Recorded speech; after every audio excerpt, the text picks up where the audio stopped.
পৃথিবীতে যার কেউ থাকে না তার রব আছে। সেজন্য আমি প্রায় সময় বলি, শ্রদ্ধা এবং ভালোবাসা নিয়ে জীবন চলার পথে কখনো যদি দেখেন আপনার আপনদেরকে আপনি পাশে পাচ্ছেন না, আপনরাই হাত ছেড়ে দিয়েছে, চেনা মানুষে চুপ উল্টিয়ে নিয়েছে, মন ছোট করার দরকার নেই। আপনি বুঝে নিবেন আপনার রব আপনাকে নিজেই সরাসরি সাহায্য করতে চাচ্ছে বলেই মানুষগুলাকে আপনার থেকে দূরে সরিয়ে দিচ্ছে। সুবহান। রবের বান্দা কখনো একা হয় না।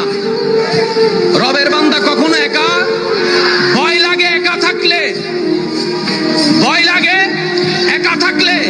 রবের বান্দা কখনো একা হয় না। ইমাম গাজ্জালি কত সুন্দর বলেছেন, পৃথিবীর মানুষ বাঘকে ভয় পায়, পৃথিবীর মানুষ সিংহকে ভয় পায়, পৃথিবীর মানুষ, জগতের মানুষ, তোমরা যতক্ষণ তোমাদের দিলে রবের ভয়কে জায়গা দিবে না, পৃথিবী তোমাদেরকে ভয় দেখাবে। কিন্তু যেই দিনে রবের ভয় তুমি অন্তরে জায়গা দিবা, সৃষ্টি জগৎ তোমাকে ভয় পাওয়া শুরু করবে।